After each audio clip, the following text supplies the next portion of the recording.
Carmelo Anthony, a good boy who didn't do anything wrong, took the life of an actual good boy who did nothing wrong in what was pretty clearly like, I am not naive. I know what high school is like. I was there. Right.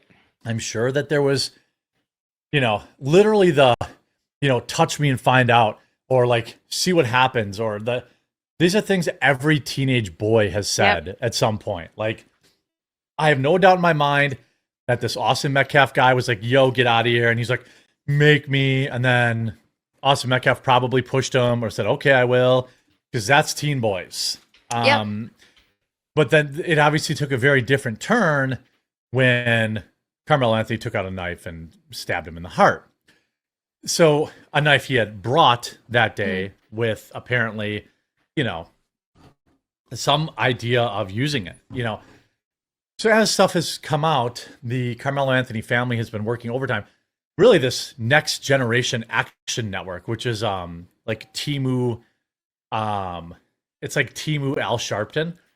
They're trying to say, oh, he was a victim. He's a victim. Well, it came out yesterday. He had to move houses. He needed a new home because of all these threats. It turned out yesterday, the threat on his life was 2 carfuls of teenagers driving around looking for their friend who was like out jogging so they could soak him with super soakers. And they just happened to drive by Carmelo Anthony's house. And Carmelo Anthony's dad called 911. Wow. Acknowledged to the police officer that he knew they were not real weapons, that they were toy water pistols, And they spun that into he's getting death threats. They pull over these 2 Jeeps full of youths that were both white and black. There were, mix of people in the vans or in these Jeeps. They had no idea who Carmelo Anthony was, that he was living there. They were looking for their other friend, just like high schoolers do. Like, I definitely remember driving around with water balloons in my car. Like, my brothers and I with a youth group. We at church we had this game, this assassination game, where everybody had somebody on their list, and you had to go and find them out IRL and shoot them with a water gun until there was one assassin standing. And so we were stalking. That's each other. not very biblical. It was a water gun, though. Yeah. But we were stalking each other, and we did all that fun. kind of stuff. Yeah. So that's all these kids were doing. So they did not threaten. They did not even point their weapons at the house. They didn't know who Carmelo Anthony was. And their story was, of course, that people were threatening his life and they needed to move to a big fancy house. They've also put out this story. This just sounds like an excuse for, hey, we got all this money from this gifts. Go, let's buy a new house. And then here, we'll use an excuse how we need to. Right. Exactly. And then they go... So then they've also been pushing this narrative that Carmelo Anthony was a good boy and they never did anything wrong. There was some story about him saving someone who was drowning, this and the other stuff. Well, here's one of his classmates talking about him, just being interviewed. And I thought what they had to say, I think I have to share it. Let me share it the correct way so you hear the audio. Now, again, teenage boys... they get into trouble. It's whatever, but here's what one of his classmates had to say about him. One girl that we spoke with knew Anthony pretty well, that she says, and told us this. I'm in shock because it's like, I wouldn't expect that from him. I only know him fighting and stuff but. Oh, so he fights.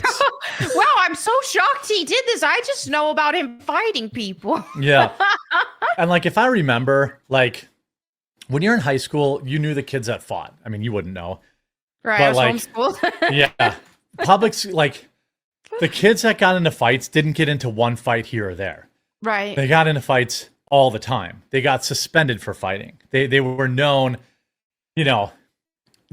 almost every guy has gotten at least into a shoving match or something like that.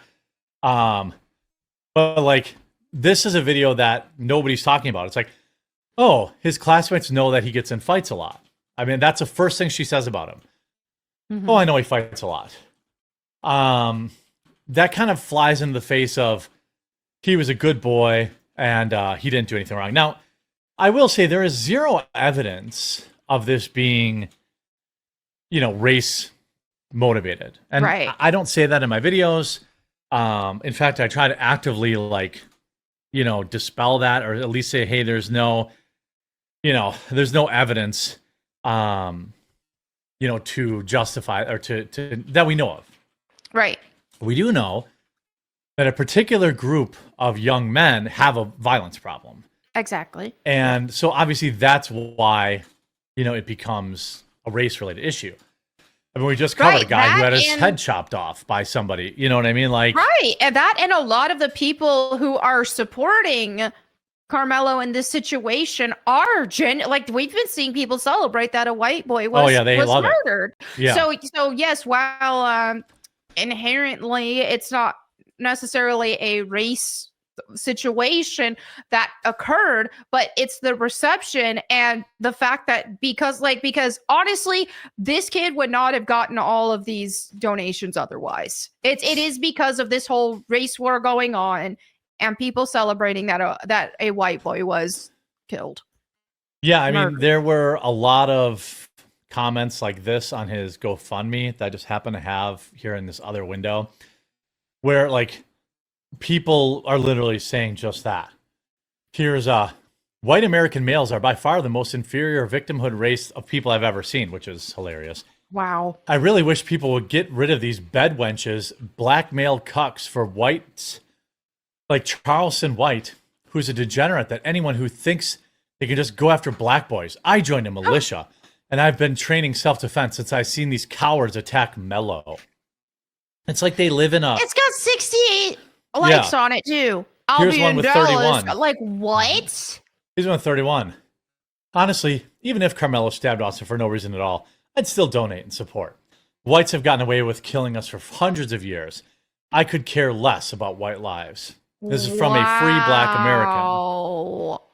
Yeah, so I mean, are there white people out there that might talk? Are there white people out there that might talk like this? Right. Sure. I'm sure. But there are hundreds of comments like this on his GoFundMe. And it's it's wild to me that, by the way, 68 likes, 31 likes. You bring it up and you're like, oh, that must be some white troll or something like that. I'm like, I don't know. Donating money to troll, and then there are hundreds of comments like this. It seems really unlikely. Really unlikely. So I don't know. I think we're basically out of information on this case now until it goes to trial, because I think the next generation action news, or the sexy action news people from South Park, I think they figured out that, putting the family on camera and trying to play the victims wasn't working out for them. They stopped raising money. They topped out. They raised their goal from 500,000 to 550,000. Mm-hmm. I don't know if let's see, are they still getting donations? It's up to 514,000. Wow. Somebody donated $100 1 minute ago, an hour ago. Someone did 40. Yeah, people are still donating a couple $100 a day. Of course, they haven't done a single update. The last update they gave was April 15th, when it was well, actually, we're using this money so we can rent a safe house for Karmelo. It's for what? People that drove by your house with super soakers? Right. Is this getting covered at all in Texas? I don't watch local news and stuff a lot, so I don't know. I wouldn't be able to say, but I do recall seeing the local news cover coming up next, in between whatever I was watching. We're going to talk about this Carmelo Anthony thing, but do I think that they're actually calling out some of this anti-white rhetoric that we're seeing on this GoFundMe and so on and so forth? I don't know. I haven't seen that. I have seen, it's funny because I'm on some groups for Israelis. For different local. Oh, sorry. I froze. Oh no. I froze again. Sorry. Okay. Yeah, I would say this one's an obvious troll. We was Hebrew Israelis and Shiite. We was chosen to rob, our word, kneel and destroy because our privilege, we must stand together, apes together strong, God is a gangster. It looks like people might be trolling this and then Some charging it people back. are, yeah. That's definitely a troll. Like, so people might be trolling this. I have seen people in some of the communities I'm in that are in the greater Dallas area, and there is a bunch of like debate going on between people. What I find is that there's sadly a bunch of like pretty well off, I don't want to say like necessarily rich, but well off, you know, relatively wealthy white people in these fancy suburban neighborhoods who are defending Karmelo. And it's just, I feel like some of these people, they just get, once they get into the liberal sphere, the woke sphere, all this stuff, then it just completely, their brains are gone. And it's just, this is where we're at. And they always bring up Kyle Rittenhouse. I know. That's because they think Kyle Rittenhouse. They also think that he took the lives of black people.